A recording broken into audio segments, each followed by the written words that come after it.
હવે DNA test કરે છે પણ ડીએનએ કેદી અને કેટલા લાપતા છે અને આ બોડી કેટલી પડી છે તો એ તો કોઈ કહેતું નથી. અંદરથી શું જવાબ આપે છે તમને? તમે પૂછો જવાબ થઈ જશે 48 કલાક. બસ એમ જ કે આવશે રિઝલ્ટ આવશે પણ કેદી આવશે.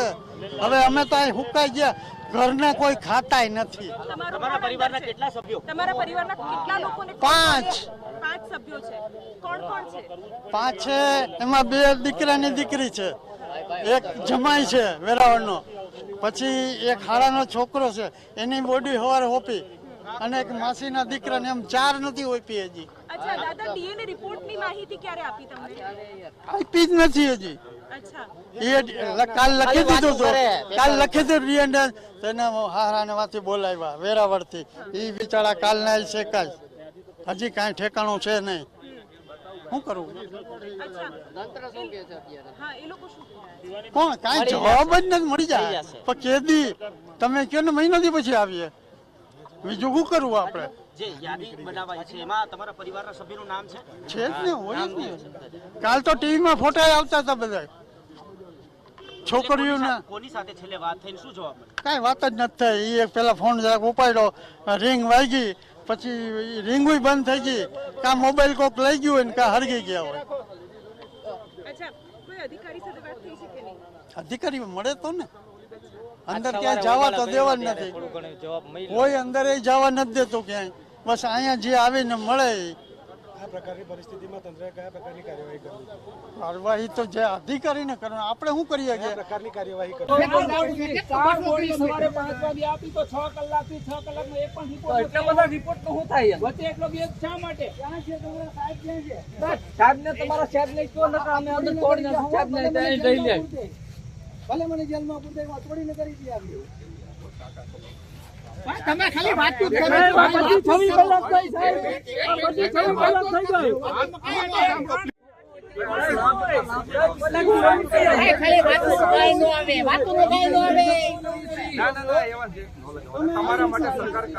સરકાર શું કામ કરી? કેટલા દિન છે? 3 થી તો ત્યાં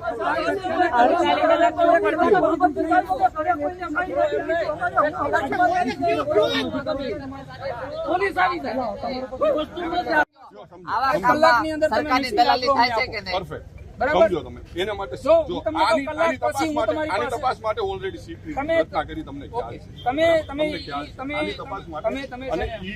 તમારી ઉપરા લેવલે તમે માહિતી માંગો, અમને પબ્લિક પૂછે છે, લોકો જે છે પીડિતો અમને અમારી પાસેથી આ આંકડો માંગે છે, તમે અમને મિસિંગ નો આંકડો દો. કલાક પછી સાહેબ હું તમને અમને શું તમારો દીકરો તો શું થાય? હું સમજી શકું છું તમારું દુઃખ. અમારી વાત તો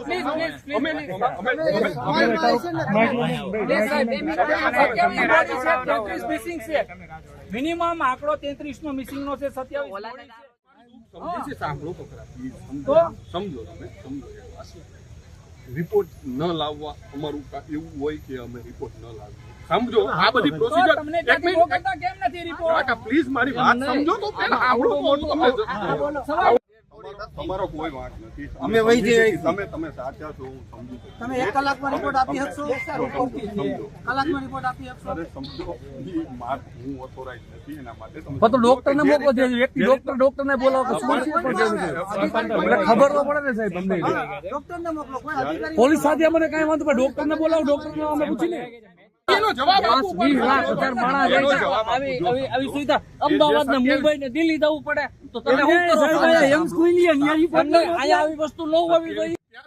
ગાંધીનગર આઈડેન્ટિફાઈ સવારે 5 વાગે 4 આઈડેન્ટિફાઈ થયા. ઓકે, બરાબર, એગ્રી. કેટલી કલાક થઈ પછી? કેટલી કલાક થઈ? 6 કલાક, 7 કલાક.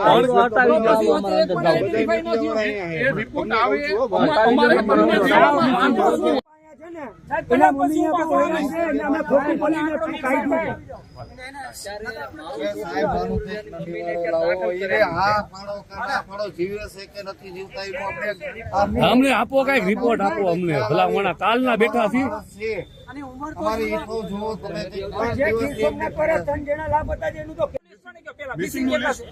જે છે ને એ તાલુકા પોલીસ સ્ટેશન કેટલું છે? કેટલું છે મિસિંગ નું લિસ્ટ? મિસિંગ તમને નથી મને ખબર? મને તો તમે ઊભા છો. બસમાં અમે ઊભા તો પણ પેલા જાણ કરી લો પછી બંદોબસ્ત ન કર્યો. તમે કોણ છો? પીએસઆઈ ચુડાસમા. પીએસઆઈ ચુડાસમા સાહેબ મિસિંગ નું લિસ્ટ તમને યાદ નથી, ખબર મને નથી, ખ્યાલ તમને નથી. જાણ મને નથી. જાણ નથી.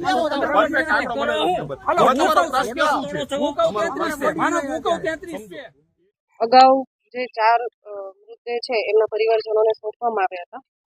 વધુ જે ડીએનએ માંથી સેમ્પલ મળી ગયા છે અમને, અને વધુ 3 પરિવારને જે મૃતદેહ છે એ એમના સ્વજનોને સોંપી આપવામાં આવેલા છે.